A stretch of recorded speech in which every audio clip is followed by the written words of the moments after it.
पीले दांत वाली बहू। रंजना कभी ब्रश नहीं करती थी। उसे कितनी बार उसके माँ बाप ने डांटा, लेकिन उसका कोई असर उस पर होता ही नहीं था, जिस कारण से उसके दांत पीले पीले हो जाते हैं।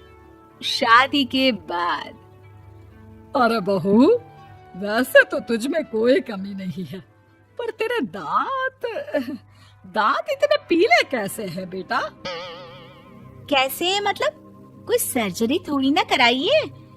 वो तो क्या नाम, मैं ब्रश नहीं करती थी तो पीले हो गए। अब क्या करूं? आप कहें तो लाल करवा लूं या फिर काले? यार ये क्या है, क्यों माँ से लड़ रही हो? लड़ रही हूँ? अरे मैं लड़ रही हूँ या ये बोल रही है कि दांत पीले हैं, पीले। अरे तपस्या थोड़ी ना की है इन्हें पीले करने के लिए। बकायदा ब्रश नहीं किया है 20 साल तक, तब जाकर। छी, कैसी बात कर रही हो? ये उस वक्त तो पीले नहीं थे जब हम लोग तुम्हें देखने आए थे। अरे तब साफ करवा लिया होगा डेंटिस्ट के पास जाकर। अब देखो कैसे पीले पीले लग रहे हैं। रंजना सास की तरफ गुस्से से देखती है। फिर शुरू हो गई पीले पीले पीले। अरे पीले तो तब भी थे जब मेरे हाथ का रसगुल्ला उड़ा उड़ा कर खा रही थी और बोल रही थी, लड़की नहीं गुणों का खजाना दे रहे भाई साहब आप।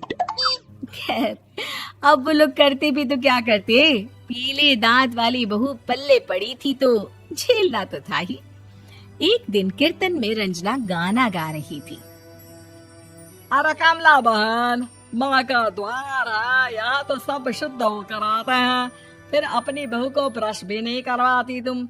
दूर से पीले पीले दांत भक्ति में बाधा उत्पन्न कर रहा है। अरे कोई 2 साल के बच्चे थोड़ी ना लेकर आई हूँ मैं बहू बनाकर। अच्छी खासी लड़की है, अरे कैसे करवाऊं ब्रश? ये तो उसे खुद करना चाहिए ना। अब माँ बाप तो इसके जैसे तैसे निपटा दिए, ये नहीं सोचा कि सास कैसे संभालेगी। सास बहू को लेकर घर आ जाती है, लेकिन सोच लेती है कि अब इसे लेकर कहीं नहीं जाएगी। अगले रोज बहू कहती है, अरे क्या हो गया, मंदिर नहीं जाना क्या? कीर्तन का वक्त हो रहा है। मेरी मधुर वाणी से कान्हा जी जागते हैं और सोते हैं। आप तो जानती है ना उनकी भक्ति में कितना मन लगता है मेरा। वो क्या है ना, तबीयत ठीक नहीं लग रही है मेरी, आराम करूंगी मैं। तबीयत ठीक नहीं लग रही? अभी तो मिथुन के गाने पर नाच रही थी आप, और अब बोल रही है कि तबीयत ठीक नहीं लग रही। अरे भक्ति में मन लगा लो सासू माँ, ऊपर जाना है, क्या मुंह दिखाओगी आप? हाँ? सास को बहू की बात पर गुस्सा आ जाता है। मैं क्या मुंह दिखाऊंगी, इसकी चिंता तो ना कर, समझी? अपने मुंह की चिंता कर, जो ये पीले पीले दांत लेकर हर जगह पहुंच जाती है। पता है लोग कितना मजाक बनाते हैं। ना जी ना, मैं नहीं जाना कहीं तेरे साथ। तो ये बात है। कोई ना, मत जाओ, मैं अपने कमरे में ही बैठकर भक्ति कर लूंगी। ऊपर वाला दांत थोड़ी ना देखता है, मन देखता है, भावना देखता है। और अरे बस बस, तू सब कुछ दिखा, बस ये सफेद चमकदार दांत ना दिखाना किसी को, है? जा यहाँ से। बहू को सास की बात का कोई फर्क नहीं पड़ता, वो तो जैसी थी वैसी ही रह जाती है। सुबह नहाकर किचन में खाना बनाना, फिर खाना खाना, कीर्तन भजन करना और सो जाना। एक दिन, माँ जी मैं सहेली के घर जा रही हूँ, शाम को लेट आऊंगी। हाँ हाँ, तो जाना, मैंने कौन सा तेरी आरती करनी है घर पर बैठकर। रंजना सहेली के घर जाती है, जहाँ वो पार्टी में जाने की तैयारी कर रही होती है। अरे शिखा, कहाँ जाने की तैयारी कर रही है? मैं गलत वक्त पर आ गई क्या? अरे नहीं यार, उल्टा सही वक्त पर आई है। मैंने ये साड़ी और ज्वेलरी निकाली है यार, शाम को इनके ऑफिस की एक पार्टी में जाना है। बताना कैसा लग रहा है ये सब? नहीं यार, इस ड्रेस के साथ तो वो वाली ज्वेलरी अच्छी लगेगी। हाँ हाँ सही बोल रही है, मैंने ध्यान ही नहीं दिया। वैसे तो हमेशा से मस्त फैशन सेंस रखती है। तो बड़ा जाती होगी ना पति के साथ पार्टी में। रंजना कुछ नहीं बोलती, बस सोचती है कि यार काश ये बात सही हो जाती। पर मैं क्यों नहीं जाती पार्टी में? क्या इन लोगों की कोई पार्टी होती नहीं होगी?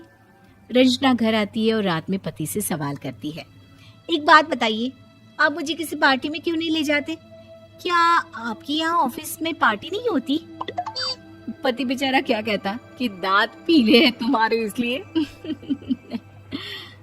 अरे कोई पार्टी होती नहीं हम लोगों के ऑफिस में, तो कहाँ से लेकर जाऊं?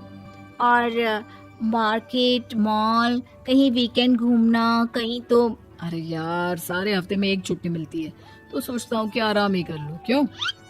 रंजना मन मार के रह जाती है। पहले कभी सास के साथ मंदिर जाया करती थी, लेकिन वो भी सास ने ले जाना बंद कर दिया। घर बैठी बैठी रंजना बोर हो जाती है। तभी उसे आइडिया आता है और वो मायके जाने का सोचती है। सासू माँ, 2 दिनों के लिए मम्मी के घर जा रही हूँ। अच्छा ठीक है, आराम से जा।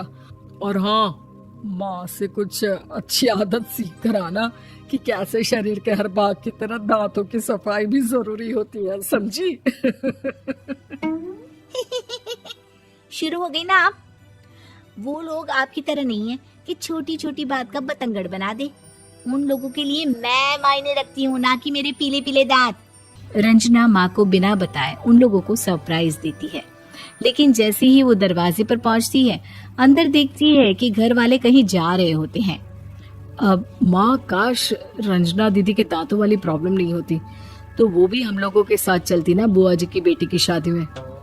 हाँ बेटा, लेकिन अब उसे कौन समझाए कि उसको उसके पीले दांत नहीं दिखते, लेकिन उसके आसपास के लोगों को कितना एम्बैरेसिंग फील कराते हैं। मुझे तो कितनी बार उसके स्कूल की टीचर ने शिकायत की कि उसके साथ कोई लड़की बैठना भी नहीं चाहती, और ना ही कॉलेज में कोई उससे बात करना चाहता था। लेकिन पता नहीं क्यों उसे ये बात समझ में ही नहीं आती। कोई कमी नहीं है उस लड़की में, बस यही कि दांत पीले हैं। वो तो भला हो जीजा जी और उनकी माँ का, जो दीदी को जैसी है वैसे ही रखा हुआ है। रंजना को अपने घर वालों की बात सुनकर बहुत दुख होता है। वो सोचती है कि वो क्या करे, लेकिन फिर वो सीधा डेंटिस्ट के पास जाती है, अपने दांत चमकाती है और कसम खाती है कि वो रोज ब्रश करेगी। अरे क्या हो गया? तुम तो 2 दिनों के लिए गई थी ना, पर कोई ना, अच्छा है, चलो आ गई तो। रंजना सास के सामने आकर खड़ी हो जाती है और पूरी स्माइल करती है, उसके चमकदार दांतों को दिखाती हुई। चले मंदिर। माँ, मुझे माफ कर दीजिए, मैंने आप लोगों को बहुत एम्बैरेसिंग फील करवाया। मैं आज से रोज ब्रश करूंगी।